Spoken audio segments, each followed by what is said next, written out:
of a life without a care. And sometimes I think I'm special, and at times it's just not fair. 'Cause after all the dust has settled, I'm just stuck here on the other side of nowhere.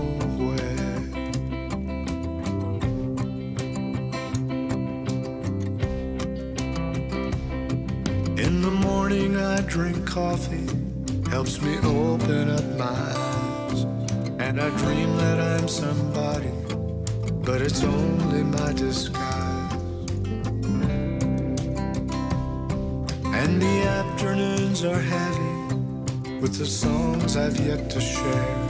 And every time I think I'm ready, I'm just stuck here on the other side of nowhere.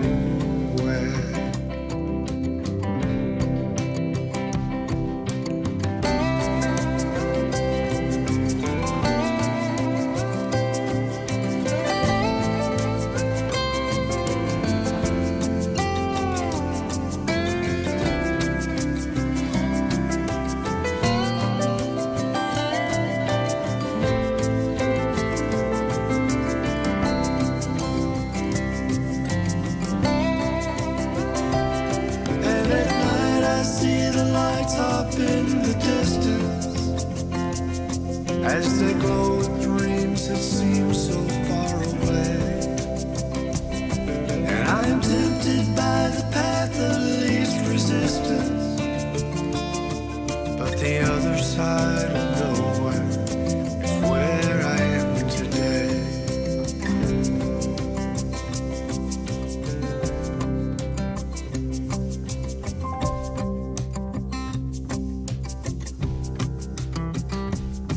And the afternoons are heavy with the songs I've yet to share. And every time I think I'm ready, I'm just stuck here on the other side of nowhere.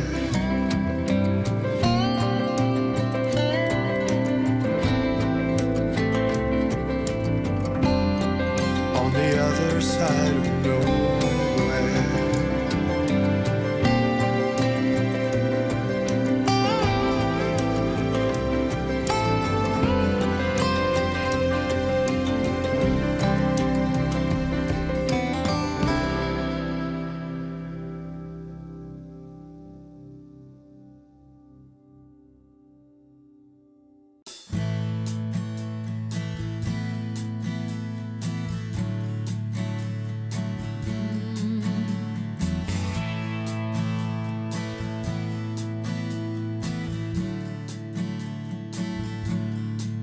I had a little red transistor that played the hits of the day. From the Motown sounds to the Woodstock grounds, my destiny was to play. From the first I saw her standing there through the strings of cheap guitars, my red transistor hung real tough as I learned from my favorite stars. Time stood still, hours flew by, learning the letter hanky-panky and American Pie. Played those songs over and over again, way back when.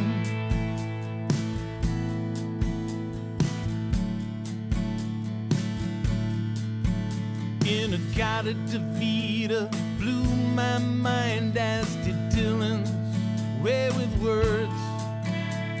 Steppenwolf really rocked my bones, got 8 miles high with the birds. My little red transistor has a place with the things of its day. The tie-dye tees and Guthrie's keys, the music had so much to say.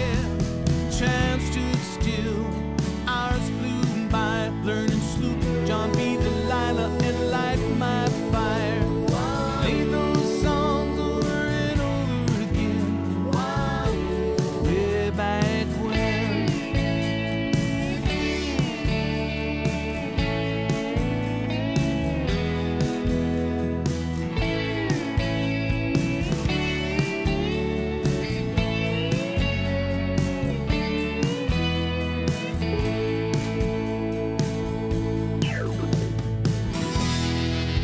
Take little posters on the wall. Ringo, George, John and Paul. Time stood still, hours flew by, learning mellow yellow country road and ride Captain Ryan. Made those songs over and over again. Way back when time stood still, hours flew by, learning spill the wine, Spooky and the Israelites. Made those songs over and over again. Way back when.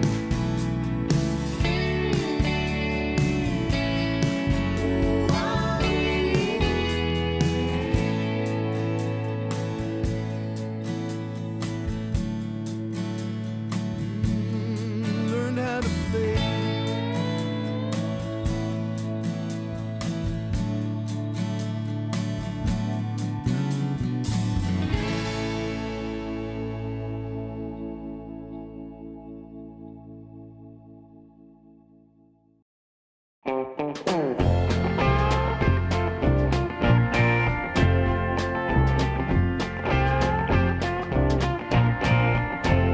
To be miles from her only made things worse. Is it a blessing or a curse to find someone you won't love? She's not real to me. I saw what I wanted to see, but the girl that I believed to be, she's just not there. What I felt for her sat deep within my soul. I'll remember her till the day I go, but this is the last song she gonna get from me. Then I better be moving on. This is the last song she gonna get from me, and it will set me free, and I'll move on, move on.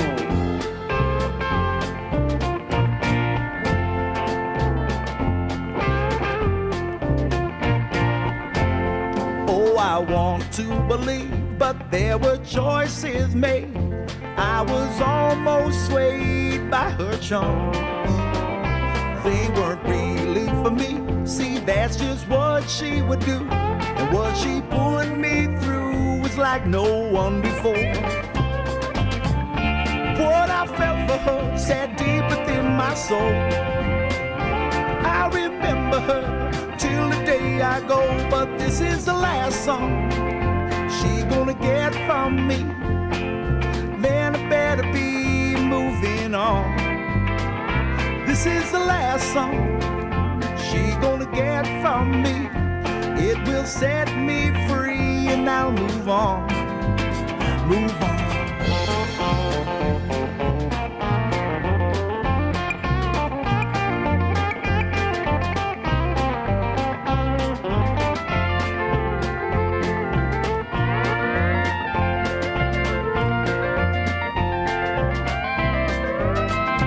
Really, I can't complain.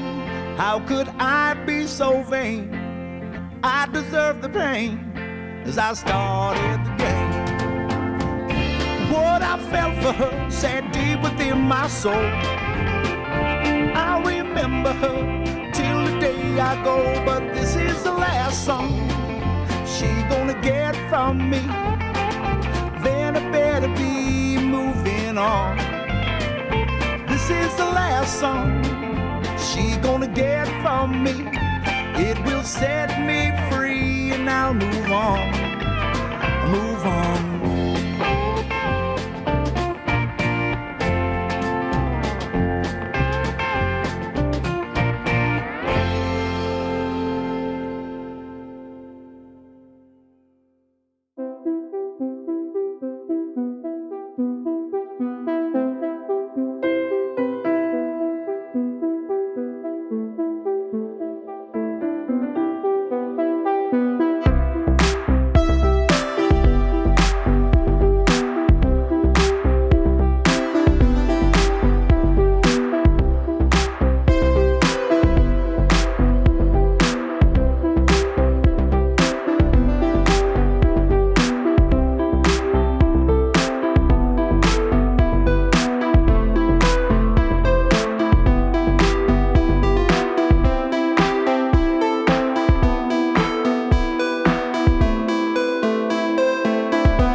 Hey, how's it going, everybody? I'm Ben from Universal Audio. Welcome to another Office Hours. Late breaking news. We've got another preview for you guys today. 1.0.7 is dropping this week. It's got some new features, obviously more bug fixes, and what better place to show you guys kind of what's coming than here on Office Hours. But you know what? Let's just not do it with just me. Let's bring on the guys. We got Drew, we got Matt, we got Connor. How you guys doing Hey, today? all. Great. What's going on? Good to see you. Good to see everyone out there, Yeah. or Yeah. for you to see us. Right? You guys can see us, we can see each other, and then I see you guys over here in the chat. So Yeah, we got you. we got you guys. So yeah, if you guys have got questions throughout the broadcast, always feel free to hit them up in the chat. We'll try to get to as many of them as we can. But yeah, we've got some new features and some new things kind of coming to Luna this week that we wanted to showcase for you guys. So yeah, Connor, do you want to take it away and show the people what they can expect in 1.0.7? Yeah, sure. I'll just start by listing the features that we're adding, a few new improvements that are going to show up in 107 this week. Again, on these quick release cycles, we add a lot of things, or as many things as we can, that are easy to do and really valuable to everyone out there based on the feedback that we've been receiving and that we've been processing through. So the first thing I'll just touch on, and then Drew is actually going to show us a little bit more in detail later, are trim shortcuts for using the keyboard to trim the front or end of clips or trim a clip just to the selection. We also are now going to create new sessions. When you create a session in Luna, we're going to put it in a folder, and that folder will still go in your Luna Sessions folder in Music, in your Documents folder. And then when you export files, a folder will be created there. I'll show you guys that. And then we also have improved the feedback form. So we've been so heavily relying on the feedback form and had a lot of feedback about the feedback form, and also the need to, to get better information from it. So I'm gonna show you all those things right now. Let me share my screen, and I'll take you through some of the basics. So first off, the Luna Sessions folder lives in your user folder, music folder, and then in Luna Sessions. And I've got all my old junk in here. And then I'm going to show you that if I create something called Luna V107, it gets created in a folder now. So this is pretty standard across the board, that these things live inside of a folder for a lot of reasons. The most important of which is that it gives you a great place to collect exported files. So this is going to be the case for any kind of export. It's automatically going to default. And just to catch you up there, I used the keyboard shortcut Shift Command K after I selected this file to get to the export clips browser. And you can see that in the save to section, it's automatically defaulting to an exported files folder created within the folder that was made for the session. And you can see that is now available here in Finder. Nice. So once I export this, it continues to show the Finder once we complete the export, and that lives inside of that exported files folder. This is also the case for export mixdown. So all of the exports will follow into this exported files folder, whether you do, from the file menu and choose export multitrack. That gives you a picker, but mixdown and all tracks as files, and export clips will show you this save to setting for exported files. So that was really the main reason for putting things inside of a single session folder, is that it gives you a place to organize media related to the document, especially for exports. So when you do a mixdown, it defaults here. When you do export clips, it defaults here. But then if you, for whatever reason, want to change that, say to like desktop or something like that, then you export, it will save that location per session. Oh, nice. So that way, every time you come back and bounce, it's not going to make you try to find that bounce where you're placing your bounces over and over again. It remembers it with the session file. Exactly. It remembers it with the session file. So that if you're not using that exported file's default location that gets created when you first invoke these browsers, then it'll go to whatever location you last used in that session file. Nice. Yep. That's it for the session folder items. Let's look at the new feedback form. So here it is. We previously were using just this stock, sort of like off-the-shelf feedback form that comes with the issue tracking software or service that we use. And it's what we use to collect feedback. It creates this web form and it sends it into this database that we're able to review and categorize and things like that. And based on a number of submissions and just our own need to categorize these better, we've made a number of improvements to the feedback form. First of all, it's an actual Luna window instead of like a Luna window with a web browser inside of it. So it's a lot more responsive and normal. There were a bunch of things that people noticed over time where like hitting various buttons at different times would, cause weird states for the window because it's just a website shown inside of a recording system. So it can be a little bit of like a less of a priority to clean up right off the bat, but we've gone ahead and done that because it's so important to us to continue to get everyone's feedback. So let me take you through what we have here. The first section you'll see is an optional topic section where you can choose whether you're submitting us a bug or a feature request or feedback or all of the above. These are the three ways we break down the feedback that you send to us. A bug is obviously just like, hey, I've found this problem and I'm reporting it to you. A feature request is all of the things that you want us to add over time to Luna. And then feedback is sort of more like, oh, hey, I for an existing feature, I would love it if it did this or that instead of what it does now, that kind of thing. That's not necessarily about a new item that's a complete addition. It's more of like a refinement. The only field that's required here is the summary. So you can, just type in whatever the title of the report is. You would put that here, and then you can continue to provide the description. You can continue to attach files just like you could previously. There's no change to the size limit or anything like that. There's still you can attach like I think it's a max. Yeah, it's just under 20 megabytes. It's like some weird number that's not 20. I think it's like 19 or 18.5 for some reason. That unfortunately is outside of our control for now. But most of the time, the files that we need are not that large unless it's the session file. In which case, if you need to send us the session file, good sort of troubleshooting tip here or feedback submission tip.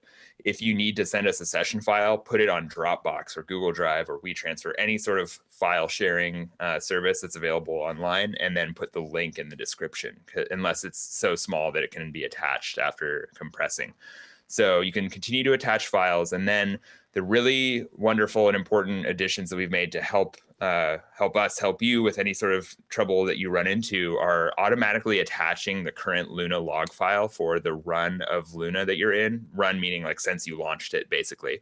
So if you're having an issue, the log file is many times the most important starting place for our development team to look at what's going on and see. So that's just automatically checked by default to send that file up. So, you can choose not to send that, of course.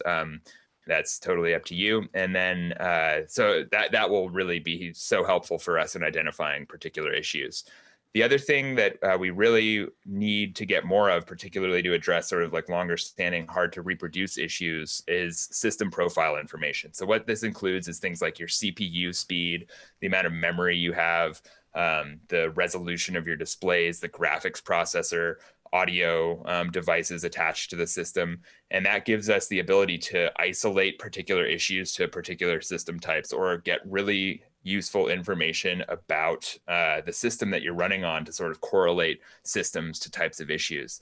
The other thing that this lets us do is if you have, when you installed the UAD software, the Thunderbolt driver and everything for UAD, checked the option to send usage statistics, this will let us, and only if that is the case, this send system profile information will give us a sort of identifier that we can use to look up any crash reports that are submitted. So that's another thing, is that if you're crashing and you check send system profile information and you describe what's going on for your crash, we should be able to link that up to the actual data that we got back from the crash report. And then a great deal of folks requested, which makes perfect sense because previously you couldn't save any of the information again because it was this sort of stock website, the ability to never have to type in your name and email address again. So thank you. Yeah, right. So of course, put your name and your email in the email field and check remember me. And that data will be stored for you each time you enter the feedback form. So the other thing that's kind of nice about this is that, you can, it's not necessarily something that you would do like just continuously, but you can leave this open and drag it off to another screen and like continue working or whatever and keep adding stuff to it if you're trying to catalog a lot of ideas or issues, and you won't, lose any of the information there. So yeah, that kind of covers the feedback form. It, again, is so important to us to continue to hear the issues you face, the things that you want, and be able to categorize this and get really useful information for any issues that you might be having. And this is really going to help us a lot with that to move forward on some of the harder to identify things that we're, that we're hearing about, but not necessarily able to specifically identify without a great deal more information. The other thing that if you do indeed end up contacting customer support for any reason, you can, say like, hey, I submitted a feedback item and my email is this or my name is that. And, customer support can go and look at this based on that information that you submitted and actually automatically get things that they would have asked you to go and find manually that can sometimes be hard to get all at once or require you to go to different places to dig up. So that's the feedback form. A lot of help that this will add to us and, addressing the things that you report to us. Love that. There was a good comment there. There is an all buttons mode for feedback now too. So you can hit all 3 buttons and put it into overdrive state. There you go. That's right. It's like 1176 all over again. It's great. But this gonna be super helpful, and especially being able to automatically send the data that you guys need the most. I can't count the number of times I've submitted feedback for you guys, and then I get hit up on our internal comms, and you're like, hey, can you share your log files or like session files, stuff like that, being able to just have that integrated in one place without the need to have to reach back out. Oh, go find your log files in this folder and then attach them. And it just simplifies that whole process. Yeah, it's going to be really helpful. I'm really excited to get this out there for everyone to send us the information that we're going to collect with this now. It's going to be really helpful. Hell yeah. Well, and then, so that's a bunch of the kind of the back end things that you guys have done, but we added yet again, you guys keep on adding more shortcuts. I love this. Like it never stops evolving, kind of adding more workflow, enhancing stuff to Luna. So Drew, do you want to share your screen and kind of let's walk people through some of these new trim shortcuts, and then kind of also show them how these shortcuts kind of work together with some of the ones that we've been adding in past releases as well. Yeah. So we wanted to, we were talking, the other day, and we were thinking, well, as instead of just showing, hey, it does this, this, and this, we wanted to try and do, make them little learning opportunities and make things a little bit more contextual. So as Connor mentioned, specifically the 3 things that were added were some handy sort of what we're calling sort of left-hand workflow type stuff, right? We want to try and help you get really fast here. And so specifically, let me just show you what was added. And it's 3 basic things. It's Luna has this sort of single button keyboard focus mode where you're able to do things like T and R to zoom in and zoom out. Those are some that you might be familiar with and using on a day-to-day basis. I'm also going to try and work in some other ones in this demo. But the 3 that were specifically added were the letter A, the letter S, and then Command T, right? So the letter, so A is when you park the cursor here, and this will apply to whatever track is selected. So I just have one track selected, and if I hit the A key, then you'll notice that it trims to the start point. I left a little straggler there I can get rid of. So that's a good way of trimming up your clip. So if I tab to the beginning of that and I hit the colon to come down, I can clean up those other ones. So you're just going colon A, right? So and this is the I know this workflow as well from coming from Pro Tools, but like these kind of single key, being able to just quickly go in, move your cursor around, trim, and then you can do fades and so really you can do DF. You've got DF and G. So for example, if I click here and if I hit D, it'll do fade to the start. If I were to hit G, it would fade to the end. Of course, that goes off the screen, but it's quite a long fade. You can also do things like, and this all combines with your selection and cursor selection and track selection being linked. So if I were to just click and drag here, and actually, Luna's smart. If it knows that even though I've gone off the boundary edge, if I just hit F, it'll do a fade in because it's the only thing that's available. It's the only thing that makes sense, right? So you can do that. I'm going to hit the apostrophe key, which will take me to the next clip boundary, right? We all might be familiar with using tab to transient. So tabbing me into transients. But if I'm in the middle of a clip and I want to get to the end, I can just hit that apostrophe key and it'll take me to the end. So that's basically making, so if you guys, hopefully all of you guys are in front of keyboards right now. If you look down, you got, P, colon, L, and apostrophe. You've got these kind of 4 keys.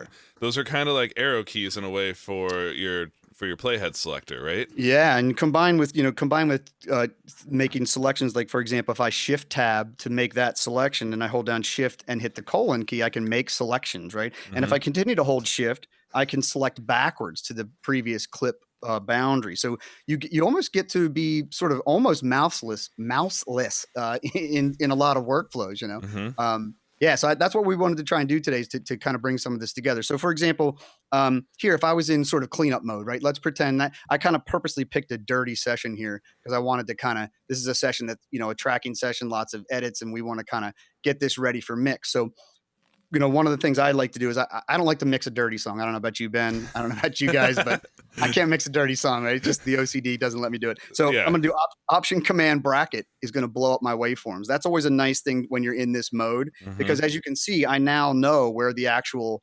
meaningful audio has ended there, right? So if we work in one of our other new commands, key commands, if I were to park my cursor here, shift colon to come down to select those three. So you can see I've got those three selected there. And then I can invoke that S key and it will trim to the start. And again, I've left these little stragglers there, but I can come over and just get rid of those. Nice. And then if I'm in here, I can use one of our single modifiers, G, fade out. So fade out, down, fade out, down. I tend to do this quite a lot. And if you've blown up your waveforms and you kind of want to either pull them back, you can do option command bracket down, or if you add in control, so control option command and the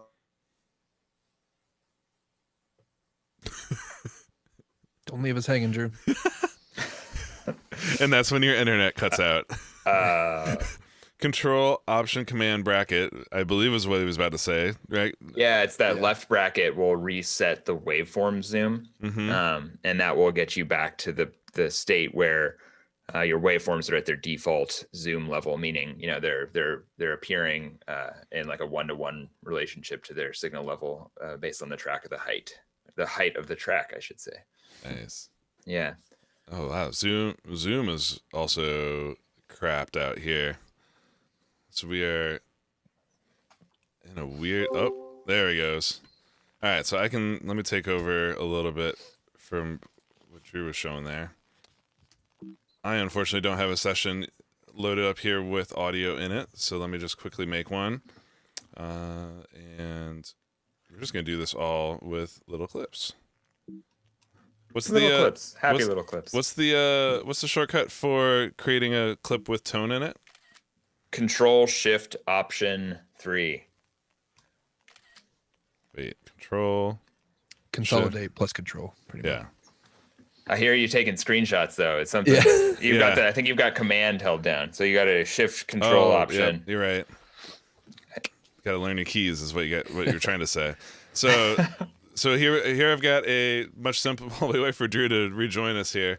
Again, you got A, we've got S, but the other new one that was just added is Command T.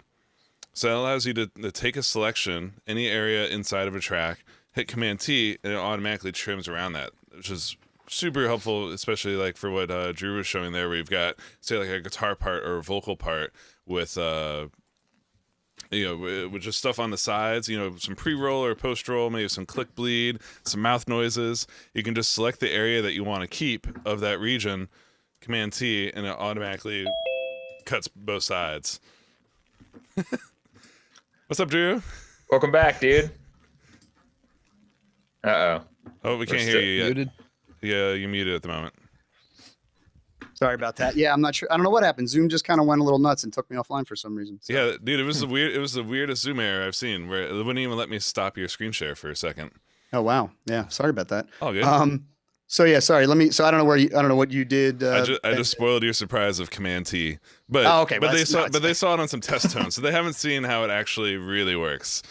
Oh, okay. So yeah. Sorry about that. So back to this. So the A and the S we've done, and then the T is nice for things like for a situation like this where you have a lot of things that are the same, right? So if you have a lot of stacked background vocals, and you're gonna really refine this selection, and you want the same thing to happen to all of these, then T's really good at that because it just allows you to make that selection, and to then just hit Command T. and it'll trim those up to that selection. So this for me is, I like all of my stuff that is similar, that enters and exits at the same time. I like for them all to kind of do that together, and again, you can pop up your waveforms to be able to do that, and then kind of just come in here and throw a little fade on there. Yeah. Well, the nice part too about so especially if you're going from a big session, right? So you had a tracking day like this, you've got a lot of multi tracks, but you've got some parts that are kind of cutting in and out. The other nice thing is, when you're in that, if you want to show the workflow menu real quick for mixing, you know how it shows you the universe, where you can kind of see an overview of your whole session. By going through and cleaning up these regions, it kind of makes it a little bit easier to identify, like, oh, where are those 2 guitar parts? You can now look in that, itty bitty universe, and you can quickly see, like, oh, there's my blue blocks. Click right before there, and it helps you kind of navigate around a tracking session much easier. Yeah, for sure. So those are the specifics: the A, S, and then the Command T for trim. One use that I love with Command T, and another recently added keyboard shortcut, which is the nav to next and previous bar. So either left and right bracket or 1 and 2. So if I'm just playing like a bass line or guitar part that I then like just some kind of go into the click and just kind of experimenting with stuff, and then I'm like, oh, I really like these 2 bars. I can kind of park nearby and then press like the right bracket and then shift right bracket to get maybe 2 or 4 bars or whatever, and then press Command T. And out of like, maybe I was, noodling around for a minute or 2 minutes, and I'm like, I only want this. And then it isolates it down to those 2 bars really quickly. Yeah. Super fast way of doing that.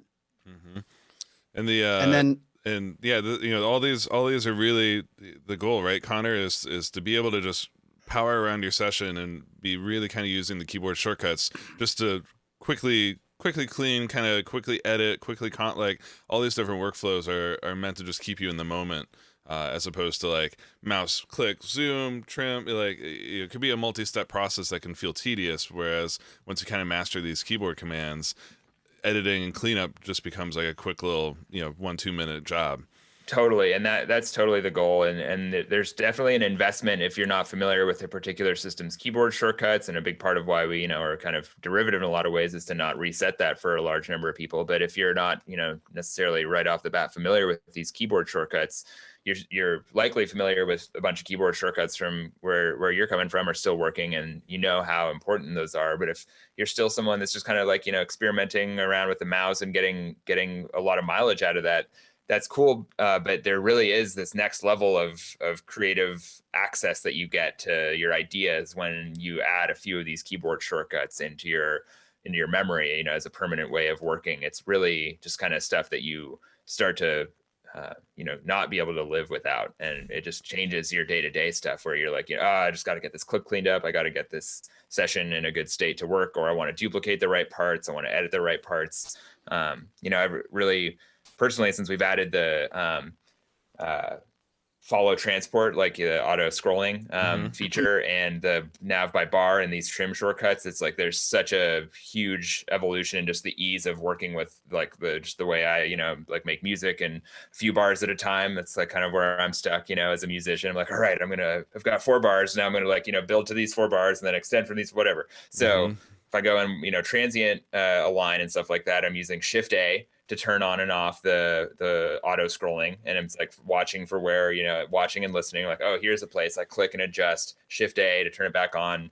The nav by bar shortcuts and these fade and trim shortcuts that Drew just showed and highlighted really are such a core set of key commands. And we've kind of got a really good baseline now for the basic editing stuff that you have to do all day long if you're cleaning audio up.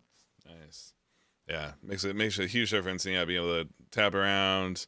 It's so much editing workflow, especially, I guess, if you're coming over from Pro Tools, you're going to be super familiar with all these key commands. And actually, Ben, I had a quick little demo, and this is not directly related to these shortcuts, but it's a little sort of workflow thing that kind of ties in with this that I figured I would show real quick.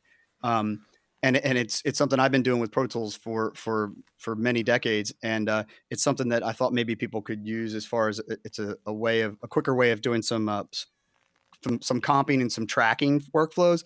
So a lot of people, if you let's say you have a vocal section here, and a lot of people are, if you need to punch this section, A lot of people are worried that they don't want to mess with the integrity of that. Let me just go back to console here and get my cue back up.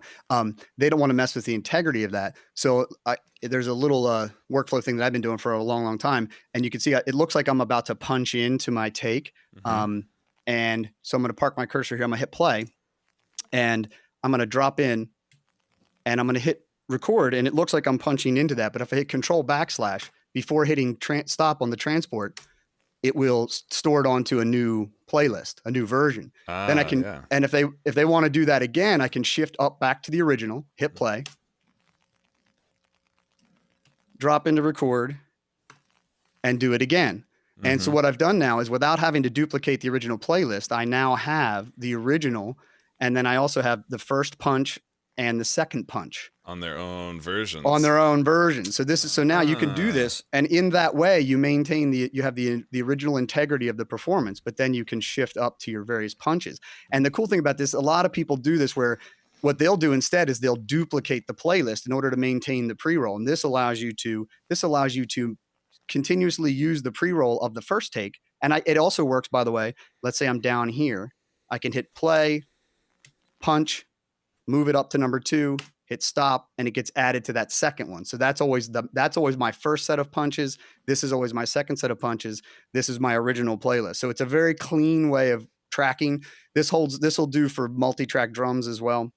But it's a really effective way of giving the artist what they want pre-roll and post-roll. But as long as you hit the new or the shift up and down prior to hitting stop on the transport, Luna will put it onto the appropriate playlist. That's super slick, man. That is advanced. Very nice.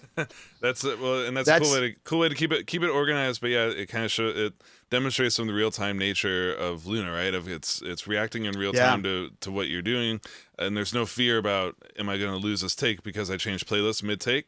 No, it's still there. It's good. It's good to go. It's something. It's ironic. I don't know if Connor might even know but it's something I've been doing for many decades, and maybe not a lot of even Pro Tools users know that. But it's interesting how Luna kind of just does it too, right? So it's something that it's a natural progression for me. Something I've been doing for 20 years.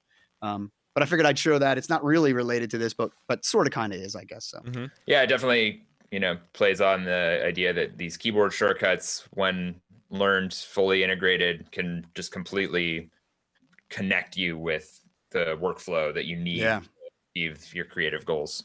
Yeah, for sure. Totally. So yeah, man, Drew, thanks. That was a really good tour of some of the new trim shortcuts, and then just overall how that adds up to kind of an editing, cleaning workflow for kind of dressing up your sessions. So next on our list over here, we've got all right, there's a bunch of good questions coming in, so let's hit a few questions real quick. Number one, I guess, should we say, what about 107? Should we finish up 107? Yeah, by saying when are we going to see this, do we think? That'll be this week. It's hard. We don't want to say exactly what day, because there's always, could be surprises and gotchas, but we're looking good for this week. So awesome. Keep your eyes peeled on the update button. As you know, if you've been sticking with us throughout these updates, one day you'll just launch and you'll see the auto update notification. And then if you don't, you can always hit check for updates. But yeah, once you log in after a new version has been released, you should see that auto update, and you can always go to the website too and pull down a version of Luna. Nice. Cool. Association LA is asking, any news on the pops and clicks that were coming in on 106? He had to revert back to 105. He was wondering if 107 has kind of resolved any of those issues. So we've spoken with a number of customers so far who had that experience on 106, and so in order to understand everything that's going on there, it's really an individual investigation. So if you haven't contacted customer support yet, please do so we can work with you to understand what's going on.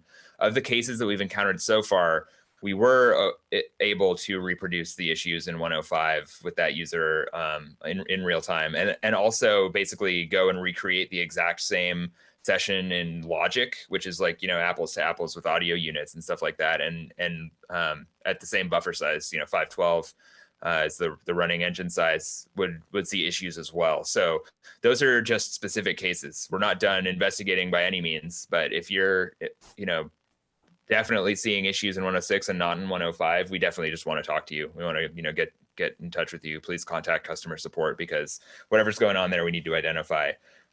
We are sort of on the trail of like, fan speed ramping up and render pops and clicks, and there's a lot of indication for some cases that GPU usage could be involved, and we're starting to identify some trends around a particular Intel chipset in Apple in certain MacBook Pros. It's like the Intel Iris chipset. That's just a clue for us for right now. We're looking into that and working hard on figuring out what's going on there, and working to address that. But so far we haven't seen a case where 106 definitely caused some issues, but we are aware of a lot of that feedback. So we just need to get in touch. So please, if that is what you're experiencing, please contact customer support so we can work with you. Nice. Andre over on Facebook was asking, any way to save favorites as far as plugins to avoid unnecessary scrolling?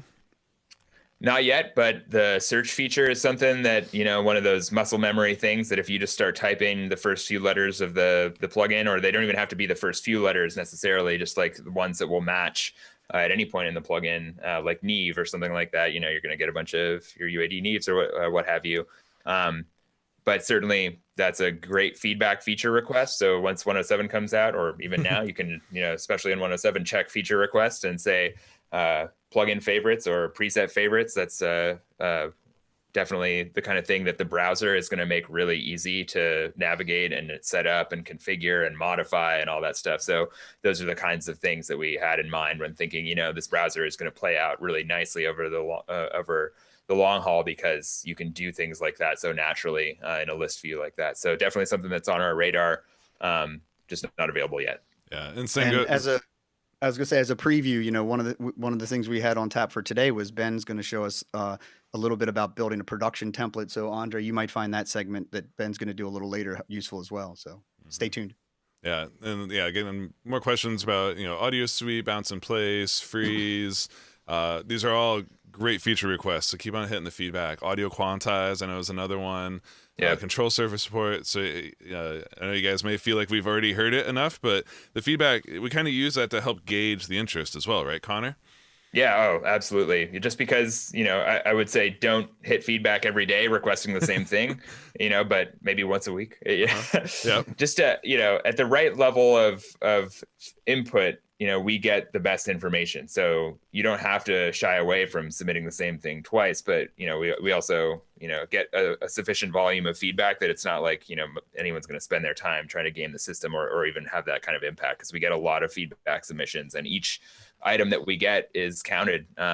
It's like the amount of categorization that I've done is ridiculous, but it's so worthwhile because it's especially as we're just starting something that we really want to evolve to bring people in and sort of show them like why the UAD2 plugin platform and Luna and the integration with Apollo hardware is like truly a new.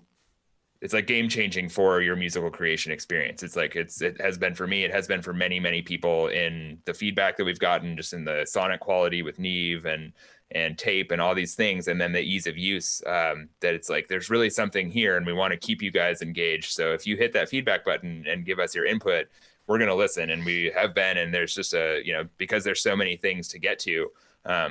I guess just to sort of wrap it up, there's a number of things that we're getting to very quickly, and then there's a set of items that are harder to implement. And so, we've been working on those all this time in some cases, and, you'll continue to see smaller releases, and then we're going to start, of course, adding larger features over time, and those just take a little bit longer, or sometimes a lot longer. So we've got a great understanding from the feedback of what is the most important, and we're, trying to work as best as we can kind of in that order, because we really want to keep folks engaged and keep people coming and sticking with Luna. Nice. Awesome. And speaking of feedback, trust me, we see the feedback about the cursor sizes. Don't worry, we're seeing it. It seems like there's like a couple of people that really want a bigger cursor size. I've slightly increased my cursor size today. We'll see how it feels. Last time as a joke, I made it way too big and it was impossible to click on anything. So we're gonna try a moderately bigger cursor size for this next segment. So Matt, let's skip over. We were going to talk a little bit about backing up sessions, but it sounds like just gauging from the chat, everyone really wants to see this template session. Yeah. Yeah, they do. That's the juicy stuff. Let's get to And it. real- Exactly. And maybe as you're setting that up, and Andre had a couple follow-up questions. He was asking about the count in. We don't, Luna V1 doesn't have a count in, but you can use pre-roll as a workaround. So if you set the pre-roll, to a bar, however many bars you like, that can function as the count in. And then also he asked about, can you use Luna without the internet? And the answer to that is yes, of course you can. Each system gets 2 Luna authorizations, 1 cloud, 1 physical. So if you get yourself an physical iLock key, you can have the second authorization or the physical iLock authorized, and you don't need any internet, and you don't have to be logged into your UA account either. So no internet needed, just to follow up on Andre's questions. Nice. Really good. All right. So let me share my screen, and I'll show you guys. I wanted to take you through, we've actually kind of shown off my template stuff a little bit in the past, but it was based on the template I had already made. So I figured what would be kind of a good thing to show you guys is how, and especially inspired from what Tom shared last week with taking us on a really big deep dive inside of Shape. The whole time, all I'm thinking is like, man, there's some of these go-tos that you really just want to have at your fingertips anytime you go in to start making music. So what I've done here is I've started off with just a blank session in a moderate cursor size, and we're going to come in here, and it's as simple, to get it kickstarted, it's as simple as making tracks. So I hit Command-Shift-N to pull up my new track dialog over here on the left. Now I can hit Command-Down arrow, and you'll notice whenever I go down, it's cycling through the different types of tracks. So you can make audio tracks, instrument tracks, or bus tracks. So for my template, we're going to make one with a music production workflow in mind. This would be a little bit differently for mixing or mastering. And if you guys enjoy seeing this stuff, we can kind of dive in maybe in a future episode about mixing and mastering workflows and how to create templates and how to ultimately not just create them, but use them and put them into practice. But for music production, number one, I'm going to want some instruments. And why not? Let's just go ahead and start off with 4 instances of Shape, because you can never have too many shapes. And the great part about Shape as well is that it is the included creative toolkit. So it's like 10 gigabytes of sounds and patches. So there we go. So And if you haven't seen it, please go and watch Tom's deep dive on Shape. It's 2.5 hours of just awesomeness. You'll learn a lot and you'll get inspired. So be sure and do that. Absolutely. Yeah, that's what inspired me to do this, right? So here on my first instance of Shape, and this is, depending on on your music making workflow, this might change, but Shape opens up by default on Revel LT, which is a really beautiful. It's the light version of Revel, which is our UA's first acoustic instrument, which is modeled after like a Steinway Model B, recorded at Ocean Way Studios. It's an incredible sounding piano. But for my template, I'm a little bit, I don't know if you guys noticed over my left shoulder here, I'm a little bit more of a Rhodes guy.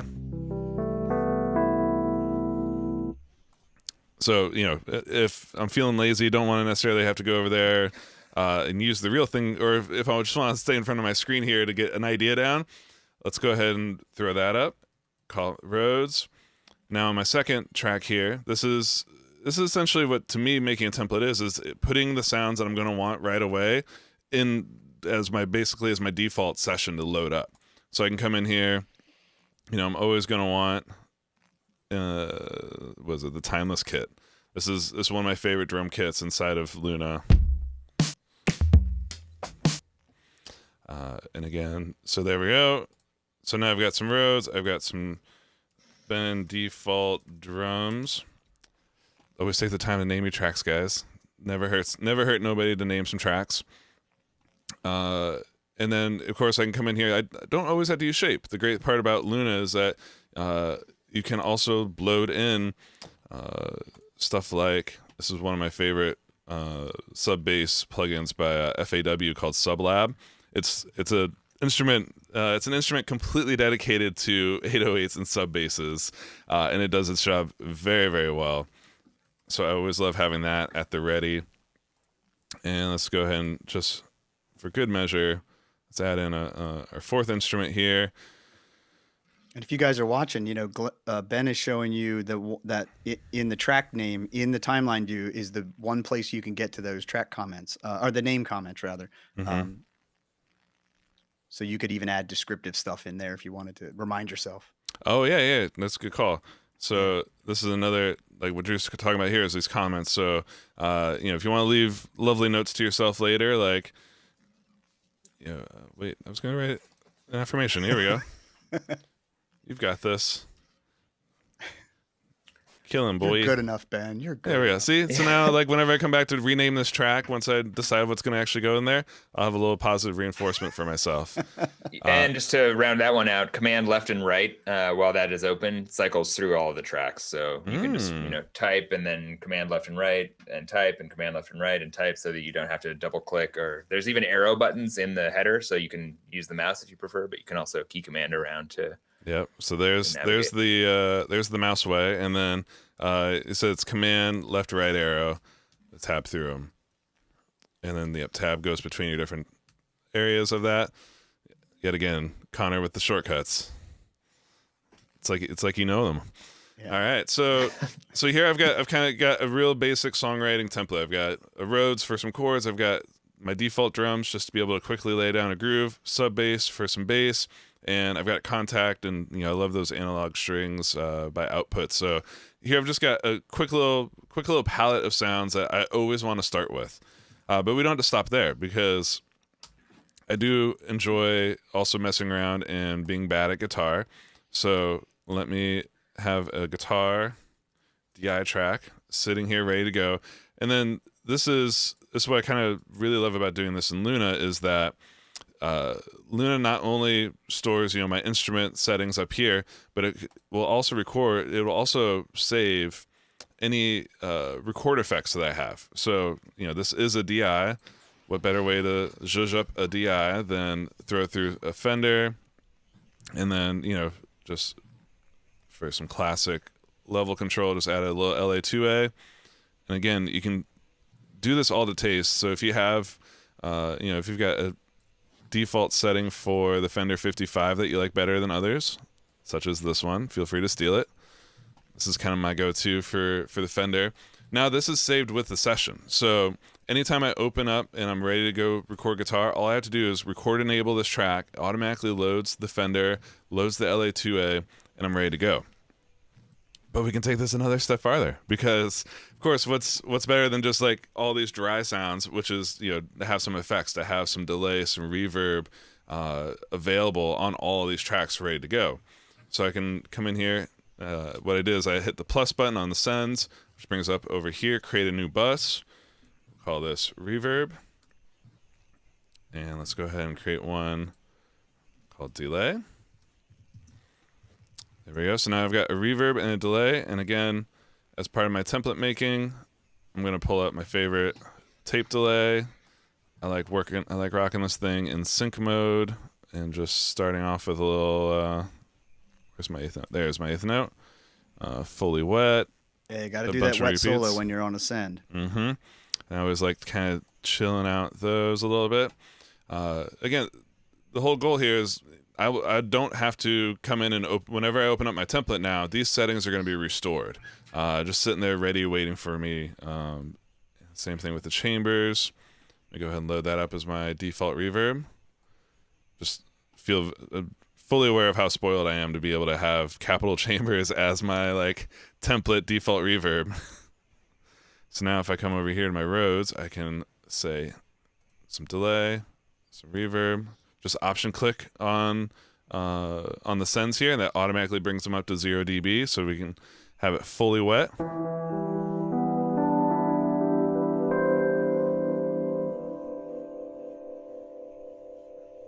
There we go. Vibes. Vibes. For days. All sorts of vibes. So that is instrument tracks. That is audio tracks. That's some delays, some reverbs. You can also, you can come in here. You can play around with having tape enabled on your tracks by default. So I can load up Oxide, especially on the drums, and say the Rhodes. Now, a thing to know is that as we talked about, as Drew explained in our ARM deep dive, Luna's going to be extra smart about what is included when you're recording. So when this is in record enable, you can see the yellow little outline box. These are all the elements that are currently enabled by ARM. So that's my inserts, that's my sends, and my returns over here are all covered by ARM. Tape is one of those areas that only activates during playback, just like real life. You don't listen through the tape as you're tracking to it. You listen back off of the tape. So this is the same sort of workflow in Signal Path. But it is nice to have this just sitting there ready to go. So then as soon as I'm done with my take, it'll now be passing through tape, and I get that little extra touch of Oxide. Yet again, one of the included Luna extensions that comes free with Luna.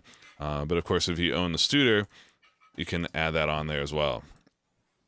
All right, so that is instruments, delays, reverbs. The other thing I always like to do is I like to just go ahead and have a limiter set up on my main. Again, when I'm in ARM mode, when I'm just writing, it's going to bypass. You'll notice how the Rhodes is not passing through my main fader.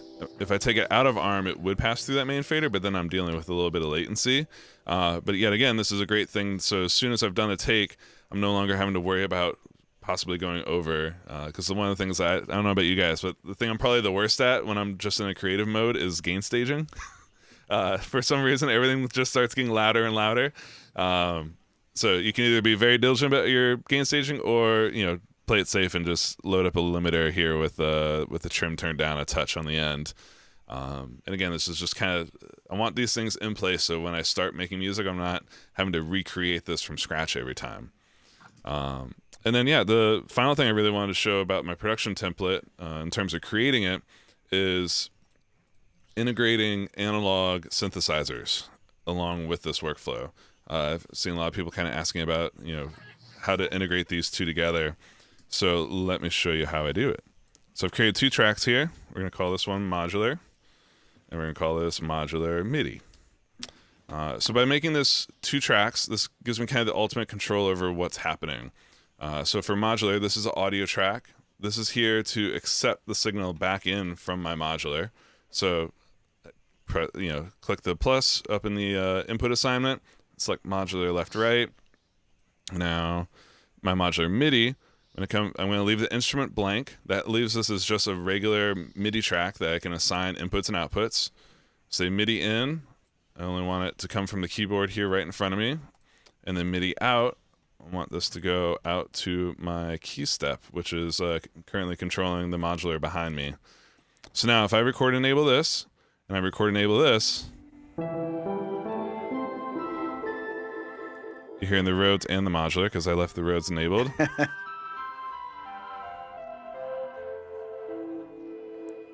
There's some beautiful space music coming in from the back. Yet again, I can cut, since this is my template, I'm going to go ahead and put all my favorite things at my fingertips. It sounds a little nicer with. Voila. So that's how you integrate external instruments, and now I can just record MIDI using this MIDI track and then have it play back through the modular.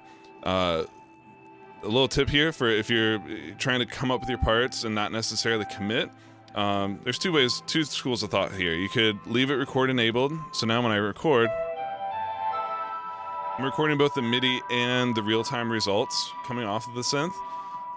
This is kind of my preferred way because you never know when you're going to have a happy accident or you're going to have something that, the thing could just freak out right now and it would be something that I could never get back again just by having the MIDI data. So I personally kind of leave it like this, but the other thing you can do is you can put it in input monitor and leave it out of record.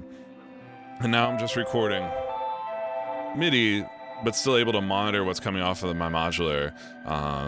And work on the part, find the loop that I want to create, and then come back in, take the MIDI out of record, put the modular into record, and record the final results. I hope you guys are maybe seeing this. I'm flexing a little bit here. One of the things Luna can do is drop tracks in and out of record without having to stop the playhead. This is... And you can create them too. You can make tracks while the transport's rolling. Can you? Yeah. Oh yeah. Oh yeah. Oh yeah. Oh yeah. Look at that. Oh It's yeah. And drop it into record and set an input. Well, let's do that. So I'm still recording. Let me set up my Minotaur. Same workflow here. Another new. Let's go instrument track with none on it. Okay.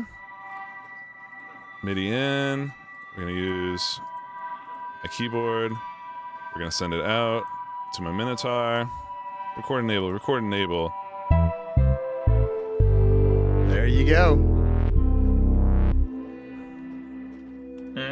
Look at Sweet. that. Never had to come out of the moment. And it was so cool. Like this allows you to keep on jamming, especially if you're not by yourself. If you were, able to socially distance along with somebody and be in the same room jamming together, it allows you to be, your guitar player can be over there just having a blast, and you're like, man, I need to add, my Rhodes to this. You can create a track, you can drop it in, you can do all this stuff without having to interrupt anybody else's flow. So now, guys, I've kind of messed up my template here. So I went from a blank template, I went from a scratch pad to something with some information on it. So this is whenever the next step of using it of this template thing is actually putting it into use. So and for that, like, I don't necessarily want to, every song I create from now on, I don't necessarily want to be reminded of this little spa jam that's going on down here. So fairly simple to fix this up. All I gotta do, press delete. So that was half of it. That was step one of creating my cleaning up my template. Now let's go in audio, Ben Luna production template. Here we go. So now what I'm going to do is I'm going to close my production template, and here in Finder, I'm going to right click on that session file. And you'll notice if I do get info here, it's probably going to have a little bit of size to it since it recorded audio into it. It's just not showing up for me right now. But I can go show package contents, and inside of, you'll see there's this folder called audio. So here's the audio files that I just recorded that I don't need in future versions of this template. So I can just delete those. It'll save me. Command delete sends to the trash. Sends it straight to the trash. And Connor, that's all I really have to do, right? It's just delete audio, empty the trash. I've now cleared that folder out, and the session file will now, it'll probably here in a second go down from 64 down to like a couple of megabytes, since there isn't a ton of data in there. So now all I have to do, Command D on my production template. I always like titling stuff with the date. Let's see, Office Hour with a space in it, of course. And this is a trick that Drew, you and I were talking about. So now, duplicated my folder, titled that folder. Now if I go into this folder, just before there, what you can do is if you hit enter, it automatically selects the whole name. So I've now put that name into my copy clipboard, and then come in here, rename that session, Command O to just open that session up. And now here in Luna, look how big that beach ball is. It's so big. So now when I open up this session, it's going to populate back up with my 2 shapes, a sublab, contact, my modular, my guitar, my Minotaur, all my favorite tools. Wait, did I just delete all the audio from the session? I did just delete all the audio from the session folder. Vance, that's because for a template, I don't want the audio that was existing inside that template for me, showing off how to record. Whenever I make a song, I just want a blank template. I want no audio in there. So I'm starting completely from scratch each time. Two things actually. One just flashed across the screen for the very discerning pixel hunter. You may have noticed that the progress bar color is now actually something that's visible. Just kind of GUI cleanup. So that actually came in a bunch of the feedback button, and we finally in 107 we have improved the visibility of the progress bar. The other thing, now that we have the session folder, what you did, Ben, there was totally one way to do it. But if you go and rename the session in Luna, it also renames the folder if possible. So just to say that for the purpose of the demo, is you can do it either way. and Nice. it will rename the folder if possible. There are some cases where it's not possible, but So I'm assuming I probably broke it since I did. My folder name's got a little space in the hour, and this one doesn't. I imagine if let's try. yeah, it might be out of sync though. It might just replace it. So we'll see what happens. Yeah, it left it in there, but changed the session file. Yeah, it's like if there's some, like I said, there's some weird tweaky cases where like if they're out of sync, it won't try to match them and things like that. But yeah, that's a good example of if it's out of sync, it won't try to change it. Nice. Yeah, Vance, this wasn't really a feature that was added. It's something that's been here from the get-go. And Fab actually showed this trick off for creating a mix template in one of the first Tales from the Switch. So yeah, you've always been able to right-click on the session file, package contents, go into the audio folder, and clear that out. The only the difficult thing here is that it's easy to clear all of the audio out. It's difficult to clear out some of the audio, since, as you guys have noticed, all of the file names inside of your session package are gibberish. That it's all a database file, so it's using, rather than clean names, it uses these crazy. I don't know what you call those, Connor. Is that hash or? It's like a unique identifier. So Got it's labeled that way so that the program never ever loses track with it or could possibly confuse it with any other file, and it's part of the whole database driven nature. So you used a good term for this, which is crazy. This is a crazy way to delete media from a session document. So please know, all of you listening and watching, this is not how it will always be. Media management is absolutely a very high priority feature for us. And though it, according to the feedback button, it's not as high of a priority for y'all out there as you might expect. So if it's something that you're very interested in, please continue to hit the feedback. Yeah, it's one of those things that, like, in many cases we're going top down, but in other cases we're like, oh my God, like we don't have this critical feature of a managed media system, which is the ability to see all of your files and delete them. So rest assured, it's something that we're working on. It's a huge priority. And it won't be this way forever. This is a totally functional way to do it now, but just know it's something that will be enhanced in the future. Totally. And so I'll go, Vance was also wondering, so how am I connecting to all of those extra live keyboards at once via MIDI?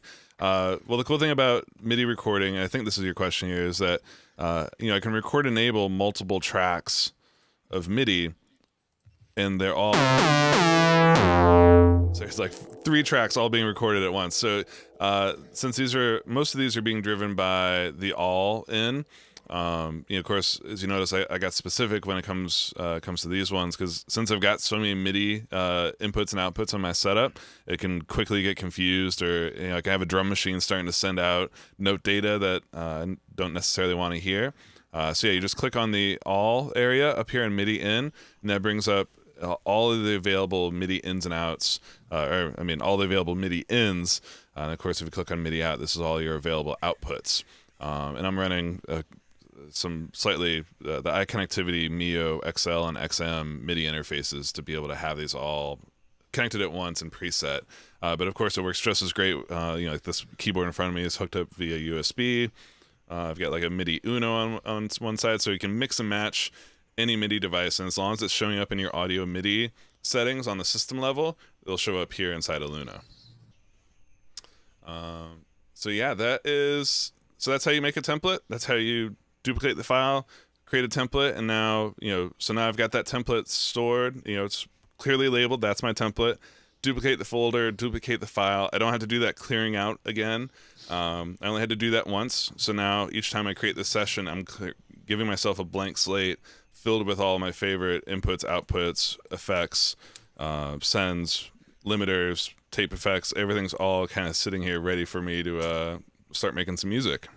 Yeah, so this is kind of your production template workflow. And I think, we have in the works, we have some mixing template workflow segments scheduled and we're prepping for, as well as Ben mentioned earlier, some mastering. We're going to do some mastering template workflow segments. So stay tuned to this Monday slot is kind of our little Q&A sandbox, but it's also like an area where we can do little pro tips and where we can just sort of help you guys tighten up your workflow and speed things up and all that jazz. So, stay tuned. We got a lot more stuff in the pipeline. Yeah, absolutely. Were there any other questions I missed while I was racing through all that? When muting the shape instrument track, it still plays MIDI even when the track is muted. Is that normal? That is the way it is now, but it won't be the way it always is. Again, one of those things that's totally on the radar to change. It just hasn't been changed yet, but we will definitely. That's totally a common sense thing that we can do, and we'll do at some point. Nice. Awesome. We want some stock UAD stock Luna plugins, basic compressors, EQs, reverbs, delays, limiters, etc. Yeah, you want and you have them. Yeah. So there's when you guys buy any Apollo, it comes with the Analog Classics bundle, which includes a ton of great tools, and I believe it's the Analog Classics Plus, right? That comes with something like the Precision Channel Strip. This was a sleeper that I learned about in that first season of Office Hours. I was totally sleeping on this one. This is a great 5-band EQ compressor, all in one. And yeah, I've really kind of fallen in love with using this one because it is such a lightweight, low DSP. But of course, the other staples. You've got a 610 that comes, is it the B or the A that comes with the B? The B. B comes with it. Yep. So B is included for free. You've got an 1176, the LN. So you get an 1176. You get a LA2A. That these are, and there are upgrade versions, especially for it's good to know for the 1176 and the LA2A. We've gone back and remodeled these with more, with the transformers, with the tubes, with just more detail and revised methods of modeling. But what comes with it is still, it's a really great model of both of these compressors. For reverb, I believe it comes with, is it RealVerb still? Yep. It comes with RealVerb Pro. And if you just Google UAD Analog Classics, the first hit is going to be the document to let you know what comes with each interface. Because if you're buying an Apollo versus a satellite or other accelerator, the plugins will be slightly different. So make sure you check out that page. The other thing, so it won't appear here because Ben, of course, has every Universal Audio plugin in his My Universal Audio folder, but your Universal Audio folder out there at the top is always called My Universal Audio, and it will show you the plugins that are either running as demos or that you own outright. And the ones that you own outright some of those are the included plugins that we've discussed here. So you'll see in the My Universal Audio folder all of the ones that you can currently run, many of which are, you're able to run permanently if they are included in Analog Classics. Yeah, totally. Yeah, and the RealVerb Pro is just one of the reverb plugins that's included. You also get the Precision Reflection Engine, which is another good one. Oh yeah, that is a really good one. Precision Reflection Engine. And don't sleep on these ones. Yeah, I know RealVerb looks like it's straight out of the 90s, but the some of the stuff that you're able to do in here is pretty wild. And you can get through and you can customize the shape of the room, the material of the room, just the amount of control that you have over this. You can create some really cool sounds on top of the when you click on presets, you can see there's a huge catalog of presets in there. And Luna Office Hours number 21. Luna Office Hours number 21 at the 1 hour mark, 1 hour and 11 minutes mark. Tom goes over everything that comes with each Apollo and shows you all of the plugins on the screen, kind of like what Ben's doing here, but fully shows the entire thing. So that's Office Hours number 21 at the 1 hour and 11 minute mark. In case you ever wanted to hear what your guitar sounds like played through a partial square, partial cube soil hardwood mix, RealVerb Pro is the plugin for you. It gets a real nice, warm, earthy tone to it. So that's right. Yeah. Very brown sound. Yeah. Is there something I'm doing wrong with My Universal plugins only show when using Unison, but not as an input on an audio track for use during mixing? Yeah, that sounds like a bug. I would hit the feedback button and send a screenshot, and maybe wait to fix it until tomorrow so we can get your log, or sometime this week when 107 comes out. Mm-hmm. And because that way we can get the log file, or if you got a second, contact customer support, but that should not be the case. My Universal Audio should show up when you're record enabled or not record enabled. So there's just something weird happening there. And I've seen IMC has been asking a bunch here in the chat. Does the feedback form work if you're on the beta team with us? Yes, that's what I thought.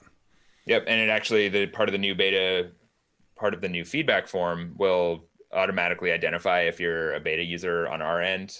So we'll be able to really easily categorize like what user role you are if you're logged in. You don't, just to say that too, you don't have to be logged in to use the feedback form or send us any of that information. You can, be just have to have an internet connection to send it up to us, and you don't have to log into Luna at that point in time. But of course, logging into Luna is so easy, and you should always be logged in.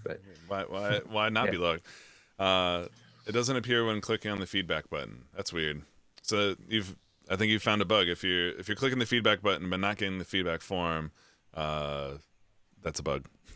If that's coming from a beta user, make sure to pull down the latest beta too. Yeah. Awesome. Well, guys, how about trashing prefs? Anything? If you go to the UAD forum, there's the segment for trashing Luna prefs. That might help. That'll probably fix the My Universal Audio issue. Would be my guess. And then the feedback form thing, we did have if that is someone in the beta program, we had an issue where in some cases it wouldn't come up for some systems, but that should be fixed. So make sure you're running the latest beta. Yeah. Nice. Well, awesome, guys. Well, man, it's a cool preview of some of the new stuff coming in 107. It's a quick look at how to make some templates. If you guys are enjoying this, let us know. We've got some more stuff on deck for next week already. And yeah, if you guys have got music you want us to feature during the countdown, as always, hit us up live@uaudio.com. We love featuring music from all of you guys out there in the community. Same goes for the photos. Just put them up on Instagram, #Universal Audio. We'll find them. We'll make them part of our countdown. It's been so cool. Like, as much as I love talking to you guys before the show, it's actually kind of fun to look up and see all the cool studio setups and see all the creative ways people are using their Apollos and Luna. So yeah, guys, thank you so much for joining. Thank you everybody for tuning in, for all the good questions. Drew, Connor, Matt, thanks so much for walking us through all these new things. And we'll be back here tomorrow with Fab for another Tales from the Switch. I think we're getting close to finishing the tracking of the song, which is great. If you guys haven't seen it already, go back, watch last week or the week before, where Fab has been brave, and he is doing a remote recording session through the wires of the internet with remote controlling software. It's a really cool experience, but it's ultimately it's really helping showcase the real-time nature of recording inside of Luna. And then Thursday this week, Matt's going to take us on a deep dive of all of the MIDI editing, track creation, workflows. So we kind of touched the surface a little bit today with the template stuff, but if you guys still have MIDI questions about Luna, Thursday we're going to answer them all. No MIDI rock will be unturned. We're going deep. Oh boy. So we got a great week of shows, guys, and we'll catch you back here on the next one. Peace. Bye everyone. See you guys.